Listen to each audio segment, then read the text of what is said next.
राम राम जी, बहुत बहुत स्वागत आप सभी का। हरियाणा में इलेक्शन अभी चल रहे हैं सरपंची के, ब्लॉक के, और एक बड़ा मामला जो है इस टाइम पे हमारे सामने आ रहा है। गांव का इलेक्शन ऐसे हो गया है जैसे प्रधानमंत्री का इलेक्शन हो।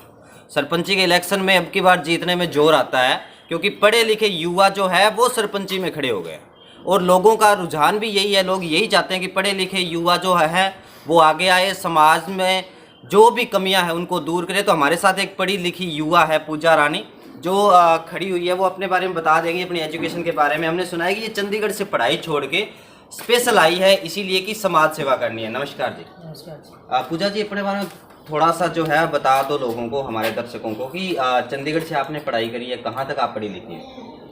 गुड मॉर्निंग, मेरा नाम पूजा रानी है। मैं गांव दहमांस की वासी हूँ। मैंने अपनी एजुकेशन चंडीगढ़ से की है, एमएससी होम साइंस और बीएड मैंने यहाँ हिसार से की है। एमएससी बीएड, मतलब काफ़ी पढ़ी लिखी हो। हाँ जी। और आज के टाइम पे यही चीज़ चाहती है जनता जो है वो, कि भैया पढ़ी लिखी कोई लड़की लड़का कोई युवा आए। अब मेरे हाथ में ना एक लिस्ट है आपके गांव की पूरी की पूरी, ठीक है? इस पे मैं चर्चा करूंगा। गांव में जब हम लोगों ने सर्वे किया तो गांव के लोगों ने हमें बताया कि इस प्रकार की समस्या है हमारे सामने। तो सबसे पहले आप मुझे ये बताओ कि आप एमएससी बीएड हो, जब आप सरपंच बन जाती हो तो आप आगे 5 साल तक नौकरी के लिए अप्लाई नहीं कर पाओगे। हाँ जी सर, तो बिल्कुल सही कहा आपने कि एजुकेशन का मतलब यही नहीं है कि हमें जॉब ही करनी है। एजुकेशन का मतलब है कि हम गांव में अगर रह रहे हैं तो गांव के विकास के लिए भी हम कुछ कार्य करें, समाज सेवा हम करें।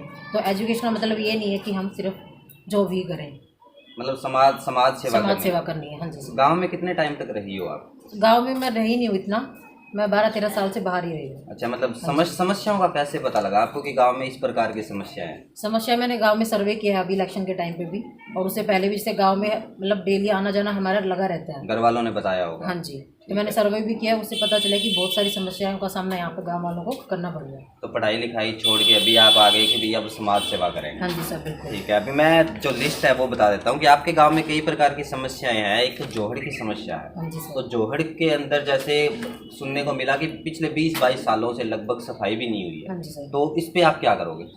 सर इस पे ये है कि खुदाई का आपको पता है कि मतलब जब मैं 2nd क्लास में थी तब यहाँ खुदाई हुई थी। उसके बाद से ना मैंने सुना है ना मैंने देखा कि यहाँ पे कोई खुदाई हुई है, सफाई हुई है। उसकी वजह से जैसे 2 साल से यहाँ बरसात बहुत हुई है, पानी बिल्कुल भरा हुआ था गांव में। मतलब 4-4, 5-5 फीट तक हमने यहाँ पे बांध लगाए हैं ताकि घरों में हमारे अंदर पानी न जाए। तो उससे लोगों को बहुत सारी समस्याएं हुई हैं। तो उसके लिए क्या करेंगे हम, जो पानी की निकासी हम करवाएंगे, पानी को ट्यूबवेल से निकलवा के हम इसमें रजबाए में पानी को निकलवाएंगे। ठीक है सर, आप इस साइड आ जाओ, थोड़ा सा आपसे भी जान लेंगे क्योंकि आप पुराने हो इस गांव में, आपको सारी समस्याओं का पता है। तो जोहड़ आपके गांव में कितने जोहड़ है? जोहड़ तो मेरे गांव में 3-4 है। अच्छा। मेन ज़्यादा जो इस टाइम में खतरा है गांव के अंदर पानी की समस्या, मेन 2 जोड़ है। एक तो बाबा समाधि वाले के सामने जोड़ है और एक कुंड बोला जाता है। ये कम से कम 20-22 साल पहले की खुदाई थी। उसके बाद ना कोई खुदाई ना ही किसी सरपंच ने इसकी तरफ ध्यान दिया। और पानी जितना गांव का सारा गंदा पानी यहीं में इकट्ठा हो जाता है। बरसात होती है थोड़ी भी ओवरफ्लो हो जाता है। ओवरफ्लो होने से मतलब आबादी के अंदर पानी बढ़ जाता है और खेतों के अंदर भी पानी बढ़ जाता है। तो ये बड़ी समस्या है हमारे गाँव की। और हमने ये अभियान चला रखा है कि मतलब इसका एस्टिमेट भी बनवा रखा है सरकार से इलेक्शन पहले, इन दोनों जोड़ों का परमानेंट पानी का समाधान किया जाए। बाहर निकासी, कोई ड्रेन वगैरह या अंडरग्राउंड कोई पाइपलाइन दबा के इसको नहर में डाला जाए या रजबाई में जो। और यहाँ परमानेंट को मोटर वगैरह लगाई जाए, परमानेंट पंप सेट। जब भी कोई समस्या हो, कोई किसी भी मौसम में बरसात हो तो जल्द से जल्द इस पानी को बाहर निकालते हैं। मेरे गांव में मेन समस्या है। ठीक है। 2 साल से इतना बुरा हाल कि हर घर में दरारें आई हुई हैं, हर घर के फर्श फटे हुए हैं, सब घर ऊंचे नीचे हुए हैं। आप पूरे गांव में सर्वे करो, कितना बुरा हाल है, कितने तंग हो गए। एक दो चीज़ें और जानूँ सर। एक आपके कॉलोनी है इंदिरा कॉलोनी, जहाँ पे मेरे ख्याल से SC-ST के लोग रहते हैं, और मैंने देखी है कि वहाँ की गलियाँ बहुत ज़्यादा गंदी है। ठीक है, जहाँ पे पानी की निकासी की व्यवस्था नहीं है, मच्छर मक्खियाँ, जिसके कारण बीमारियाँ फैल रही है। उस पर क्या करोगे पूजा?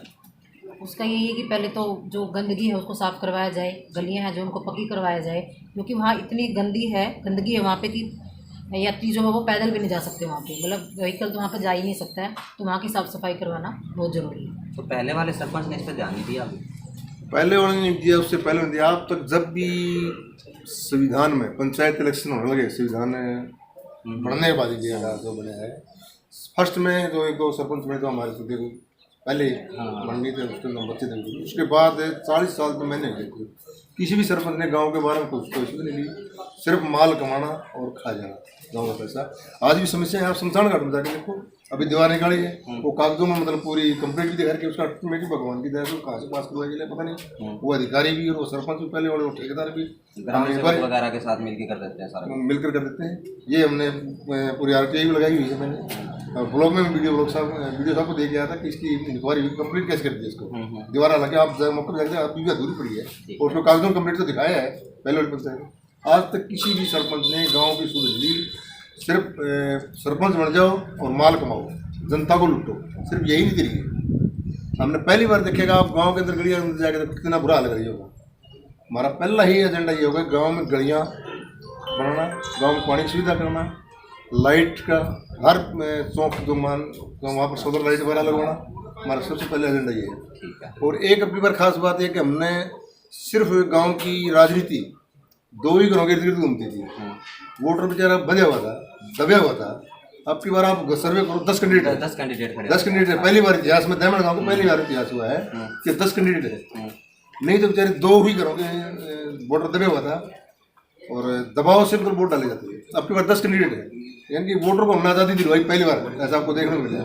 और देखना तो मिला कि 3 से ज़्यादा कभी खड़े नहीं होते थे, अब की बार बस तीसरा बेचारा वो डमी होता था, मेन तो 2 ही होते थे। पहली बार 10 कैंडिडेट्स और 10 डटे हुए मैदान के अंदर। मेरे को बड़ी खुशी की बात की, जनता तो फैसला करेगी, मैं बनूँ पूजा मतलब एक तरफा हवा नहीं बनेगी, मतलब ही जनता फैसला करेगी। अब की बार पहली बार होगा दमन गाँव में कि जनता अपना सरपंच चुनेगी। ठीक है। पूजा एक चीज़ और बताओ, पढ़ी लिखी हो आप और एजुकेशन का मतलब भी समझती हो, आपके गांव में लाइब्रेरी भी है एक, जिसमें मेरे ख्याल से 70 से 80 बच्चों की कैपेसिटी है, लेकिन बच्चे तो गांव में और बहुत सारे हैं, तो दूसरी लाइब्रेरी का कुछ सोचा है कि एक और लाइब्रेरी बनाए या उसको ही एक्सटेंड करवाएं? नहीं सर, दोनों ही जरूरी चीज़ें हैं। जो लाइब्रेरी ऑलरेडी है वहाँ पे अम्बेडकर जी के नाम से, हाँ जी, भीमराव अम्बेडकर जी के नाम से खुद के नाम खुद के लेवल पर ही बनाई उन्होंने, हाँ जी। तो वहाँ पे है, लेकिन डेवलपमेंट नहीं हो पा रही है उसकी। सीटिंग कैपेसिटी जैसे आपने बताई 70 to 80% की है वहाँ पे स्टूडेंट्स की, लेकिन उसको डेवलपमेंट की बहुत ज़रूरत है। सीटिंग अरेंजमेंट वहाँ होना चाहिए, उसकी रेनोवेशन की भी ज़रूरत है, एरिया भी हमें वहाँ बढ़ाना चाहिए। उसके साथ साथ जैसे गांव में सिर्फ एक साइड है, वो एक ही लाइब्रेरी है,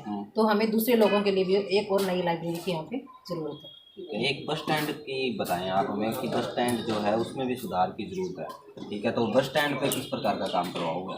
बस स्टैंड की पहले भी कई पंचायतें हैं, जब भी कोई सरपंच बना मैंने पहले ही ख्वाहिश रखी है, पहली मेरी डिमांड हुआ करती थी बस स्टैंड का पुनर्निर्माण किया जाए। आज जो बस स्टैंड दबा हुआ है उसको तरफ से घेर भी रखी, और आज मतलब बस का इंतजार करना पड़े तो कोई महिला या किसी बच्चे को बैठने के लिए जगह नहीं, यहाँ पे सीधा उतर के आना पड़ता है, सीधा उतर के आना पड़ता है। और बस स्टैंड में मैंने शुरू में जो भी पंचायत आई, मैंने पिछले पंचायत सरपंच को भी बोला था इसके बस स्टैंड को इसको तोड़ के दोबारा बना जाए, वो 5-7 दुकानें निकली जाएंगी, फिर 5-7 बच्चों को रोजगार भी मिलेगा और पंचायत को इनकम मिलेगी, लेकिन किसी ने कोई गौर नहीं किया।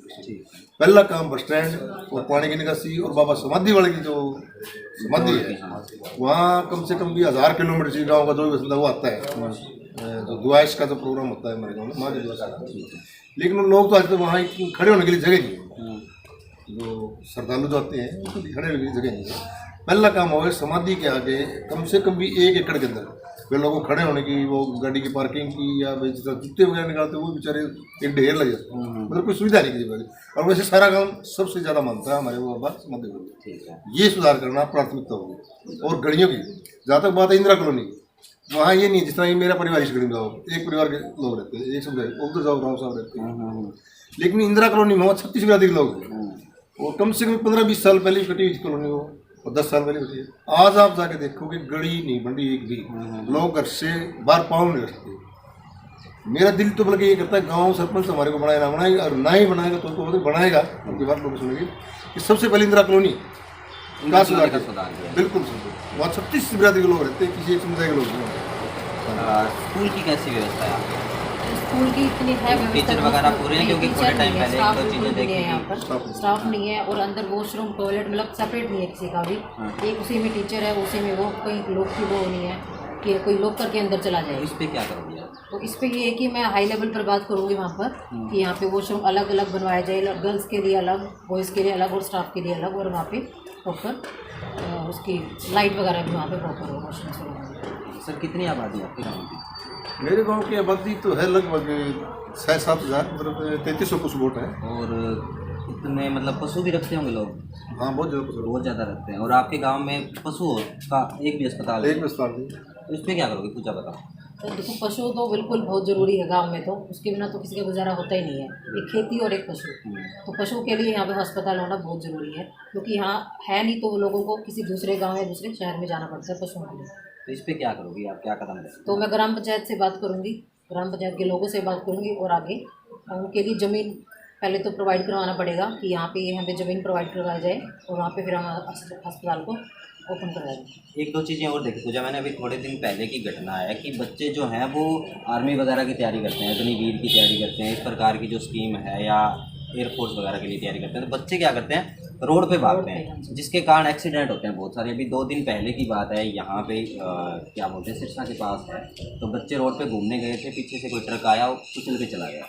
तो आपके गांव में कोई मैदान वगैरह की व्यवस्था है? नहीं, मैदान नहीं है लेकिन वो अभी फिलहाल पानी से भरा हुआ है बिल्कुल, उसका पानी नहीं निकाला गया है अभी तक। तो उस पर क्या क्या सोचा है आपने? उसके लिए है कि जो एरिया है वो पहले तो बढ़ाया जाए, जो प्ले ग्राउंड है तो वहाँ पे पूरी फैसिलिटी होनी चाहिए, एरिया होना चाहिए पहले तो, और बच्चों को पता होना चाहिए कि हमारे यहाँ प्ले ग्राउंड है, तो वहाँ अपना वर्कआउट करें जो भी है। लेकिन रोड पे तो बहुत ही मतलब अनसेफ है जाने के लिए, चाहे छोटा बच्चा हो चाहे बड़ा हो, सबके लिए प्ले ग्राउंड होना बहुत जरूरी है। एक दो चीज़ें और बताओ आप मुझे, जैसे हमने पशुओं के हॉस्पिटल की बात की, इंसान भी बहुत ज़्यादा जरूरी है। जब मैंने गांव में सर्वे की तो बताया गया कि हमारे गांव में सिर्फ इतना ही स्टाफ है कि वो या तो हमें पैरासीटामोल दे देगा या हमें कोई पेट की दवाई दे देगा। इसके अलावा अगर जैसे 6000 प्लस की आप आबादी बता रहे हो, यहाँ पे जैसे ब्लड टेस्ट की, यूरिन टेस्ट की, ऐसे छोटे मोटे टेस्टों की कोई व्यवस्था नहीं है। हाँ जी सर, ये बिल्कुल सही कहा आपने। बस वही पैरासीटामोल एक यही पता सबको, कुछ भी प्रॉब्लम हो पैरासीटामोल लो, अपना बैठ जाओ। किसी को आराम हो जाता है, किसी को नहीं होता। तो यहाँ पे डॉक्टर्स की कमी है, हॉस्पिटल है यहाँ पे लेकिन डॉक्टर्स नहीं है, स्टाफ नहीं है यहाँ पे। तो उसके लिए मैं बिल्कुल कदम उठाना चाहूँगी कि यहाँ पे स्टाफ अवेलेबल करवाया जाए। ठीक है, तो हमारी लिस्ट में यहाँ पर एक CHC सेंटर के बारे में आप बताओ कि उस पर क्या कुछ सोचा है? Common health centre. हाँ जी, कॉमन हेल्थ सेंटर। उसके लिए कि वहाँ पे भी स्टाफ नहीं है बिल्कुल भी, तो स्टाफ की मैं रिक्वायरमेंट डालना चाहूँगी कि वहाँ स्टाफ प्रोवाइड करवाया जाए। हाँ जी। हाँ जी, आप बताएं सर, इस पर थोड़ा सा मेरे ख्याल से ज़्यादा आप बता पाएंगे ये हॉस्पिटल वाला कि किस प्रकार से आप करवाओगे, क्योंकि हेल्प की तो ज़रूरत पड़ेगी कहीं ना कहीं, कनेक्शन भी हैं आपके। जैसे एक दो चीज़ें और मैंने सुनी कि सरकार के अंदर जो है आपके सीधे आता है ऊपर तक, ठीक है, तो गांव को इस चीज़ का भी फायदा मिलेगा। देखो सरकार में ऊपर से हाथ तो देखो सबका ही होता है, ये कोई जरूरी नहीं होता ये आदमी सरकार में ऊपर हाथ हो। नहीं ये चीज़ और सोचते हैं ना, जैसे सरकार में हाथ जहाँ गवर्नमेंट है तक या तो मैं दूसरे आपकी इस बात का स्वागत करता हूँ, अगर आप में चलो इतना तो मैंने, लेकिन मेरी सबसे पहले चॉइस होगी कि आदमी और चाहे पशु हो उनको स्वास्थ्य लाभ दिलाए, और जो हॉस्पिटल है पशु हॉस्पिटल है या जेंट्स के लिए, उसके लिए बढ़िया मौके की ज़मीन प्रोवाइड करना। पंचायती ज़मीन बहुत बड़ी मेरे गाँव में, वैसे लोगों ने दबा रखे उसको छुड़वा के, और वहाँ पर पशु अस्पताल भी और जेंट्स या लेडीज अस्पताल बनवाएंगे। और फिर स्टाफ के लिए हम सरकार से उसी डिमांड करेंगे, डिप्टी सीएम से हम डिमांड करें, जैसे आपने बोला कि आपकी मैंने एक चीज़ सुनी है कि आपको जो है ताकतवर का साथ इसलिए लेना चाहिए कि आपका काम आसानी से हो जाता है। अगर डिप्टी सीएम की बात करें दुष्यंत चौटाला की, तो उनका सीधा बीजेपी के साथ गठबंधन है उनका, ठीक है, सेंटर में बीजेपी की है, स्टेट में बीजेपी की है, तो गाँव का सुधार तो ऑटोमेटिकली हो जाएगा अगर आप आगे चल के बात करोगे। हाँ देखो पूरी गाँव की जनता हमारा सहयोग करेगी, तो चाहे डिप्टी सीएम और चाहे सीएम हम पूरे गांव की डिमांड रखेंगे, पूरे गांव की समस्याएं का समाधान करेंगे। हमारा ध्येय एक ही है, एक जज्बा एक जुनून है। अगर गांव की जनता ने हमारे को मौका दिया तो गांव का सुधार करेंगे। आदर्श गांव, डिस्ट्रिक्ट का नहीं स्टेट का आदर्श गांव, पहला नंबर गांव पे लोग ने देखने के लिए दहमन गांव के अंदर विकास हुआ है और उससे सीखो, ऐसा कुछ जज्बा और जुनून है अगर जनता ने मौका दिया। ये चीज़ मैंने इसलिए पूछी पूजा, क्योंकि लोग ना ये बोलते हैं कि हमारे पास जो है सरकार में हमारा हाथ नहीं है तो हम विकास नहीं करवा पाते, तो आपको एलिगेशन जो लोग लगाएंगे एलिगेशन का मौका नहीं मिलेगा, फिर आपको काम सारा करवाना पड़ेगा। बिल्कुल सर, उसके लिए तो हम आए हैं चंडीगढ़ से। ठीक है, तो ये पूजा थी हमारे साथ दहमन गांव से, और उन्होंने बताया कि किस प्रकार से ये विकास करवाएंगे, गांव में क्या क्या समस्याएं हैं पूरी लिस्ट में बना के लेके आया था। तो आप लोगों को वीडियो अच्छा लगा हो तो लाइक करें, और चाहते हो कि पूजा जैसे पढ़े लिखे हुए युवा जो है आगे आए, समाज को आगे बढ़ाएं, तो आप लोग जो ज़्यादा से ज़्यादा शेयर करें। एक चीज़ और पूछूंगा, चिन्ह मिल गया सर आपको? चुनाव चिन्ह मिल गया आपको? हाँ चुनाव चिन्ह मिल गया। अच्छा, चुनाव चिन्ह जरूर बता दें एक बार। सिलाई मशीन। सिलाई मशीन, हाँ जी पूजा, सिलाई मशीन। सिलाई मशीन, मतलब चुनाव चिन्ह भी वैसा ही मिल गया। हाँ जी, मेरी फील्ड भी यही है। अच्छा, मैंने भी ऐसी फैशन डिज़ाइनिंग किया, तो मेरे सिलाई मशीन ही मेरे मतलब लाइफ में काम आई है सबसे ज़्यादा। तो अभी सिलाई मशीन ही काम आएगी फिर आपकी बात? बिल्कुल सर। ठीक अगर है। लोगों तो का सहयोग रहा, मेरे भाई चाचा ताऊ ने मेरा बहुत साथ दिया यहाँ पे कि उन्होंने मुझे चुना। मैं गाँव की पहली लड़की हूँ। एक बार जो है आपके गांव के लोग इस वीडियो को देखेंगे तो उनसे अपील कर दो कि वो आपको वोट करें। हाँ जी नहीं तो ये बोलेंगे कि हमसे वोट तो मांगा ही नहीं, पूरा इंटरव्यू करवा लिया हाँ जी सर ने। सर, बिल्कुल सर। तो सबसे पहले तो आप सबका धन्यवाद, मेरे भाई बहनें, चाचा ताऊ, दादा दादी, पूरे गांव के लोगों का मैं आपको धन्यवाद करती हूँ कि आपने मुझे सरपंच पद के लिए उम्मीदवार चुना। और मैं आपसे अपील करती हूँ कि प्लीज़ मुझे विजयी बनाए अपना कीमती वोट देकर। धन्यवाद। हाँ जी सर, आप भी अपील कर दें। आप गांव में जो है वो लोगों से जुड़े हुए हैं, आपकी बेटी के लिए अपील करें आप। मैं पूरे गांव से अनुरोध करता हूं कि अब की बार हमारे को मौका दें। और सिलाई मशीन तो वैसे भी एक संकेत है कि पूरा समाज कुछ शरारती तत्वों ने मतलब खराब करके था, माहौल बिगाड़ रहा होता है। पूरे समाज को सील लेंगे, मतलब इकट्ठा करेंगे पूरे समाज को। इकट्ठा सिलाई मशीन का एक प्रतीक है, विजय का चिन्ह है। एक धागे में पिरोना है। एक धागे में पूरे गांव को पिरोना है। जाति पाति परिवारवाद, और जैसा मैंने बोला था कि 2 करोड़ के सारे गाँव की राजनीति मिलती, उससे आज़ादी दे रहे हैं, आज़ादी मिल गई। वोटर कैसा महसूस कर रहे हो आप गाँव में जाके? वोटर कैसा महसूस? पहली बार अगर बेचारा कोई गरीब आदमी किसी घर चला जाता उसकी इंक्वायरी हो जाती थी, बुला के तू वहाँ क्या बैठा था, वहाँ क्यों गया था, तेरे से क्या पूछा गया, तेरे से क्या गया। अब की बार कोई किसी की हिम्मत नहीं है कि किसी वोटर को ये बुला के कहते हैं भाई तू वहाँ क्यों गया था। आपकी बात हर कैंडिडेट हर वोटर हर कैंडिडेट घर में जा रहा है। कहीं जलेबी खा रहे हैं, कहीं दूध पी रहे हैं, कहीं चाय पी रहे हैं, मतलब स्वतंत्रता महसूस कर रहे हैं कि हम आज़ाद हो गए पहली बार गाँव में। एक चीज़ और बताओ जी, ये खाने पीने की बात आ गई तो पीने पानी का कितना सिस्टम है? पीने का गाँव में बिल्कुल नहीं है साफ तो डेली रूटीन में बेचारे जो पीते हैं तो देखो पीते हैं, लेकिन पीना किसी भी कैंडिडेट की कोई सरपंच वगैरह कोई बांट रहा हो? ना किसी कैंडिडेट की तरफ किसी की तरफ से नहीं। किसी ना बिल्कुल। नशा कितना है जगह में? नहीं, यहाँ तो बिल्कुल ये तरह नशा नहीं है, बिल्कुल भी नहीं। मैंने तो मतलब देखा नहीं आज तक। क्योंकि ये बोलते हैं ना कि हरियाणा जो है पंजाब के लगते हैं और पंजाब में नशा बहुत ज़्यादा है, तो हरियाणा में भी ज़्यादा है। नहीं, हरियाणा में होगा कहीं कहीं, बट यहाँ नहीं है, इस गांव में बिल्कुल भी नहीं। मतलब नशे की तरफ से छूट है आपके हाँ गाँव जी, में। छोड़ है बिल्कुल। तो पूजा की अगर आपको सोच अच्छी लगी हो, ये इतनी लिस्ट थी हमारे पास जिसका हर चीज़ का हमें जवाब दिया गया, तो ज़्यादा से ज़्यादा आप लोग वीडियो को शेयर करें। और पूजा की बातें अगर आपको अच्छी लगी हो तो पूजा को विजयी बनाएं। ये बात मैं नहीं बोलता, ये खुद बोलते हैं, ठीक है। तो ज़्यादा से ज़्यादा आप वोट जरूर करें। एक चीज़ मैं बोलना चाहूँगा कि शांति प्रिय तरीके से आप वोट करें, भले ही आप किसी को जिताएं किसी को हराएं, वो आपके खुद की चॉइस होती है, पर आप वोट करें शांति प्रिय तरीके से। ये आपका हक है, लोकतंत्र ने आपको इस चीज़ का हक दिया है, तो ये चीज़ आप जरूर करें। ज़्यादा से ज़्यादा वीडियो शेयर करें। बहुत बहुत धन्यवाद।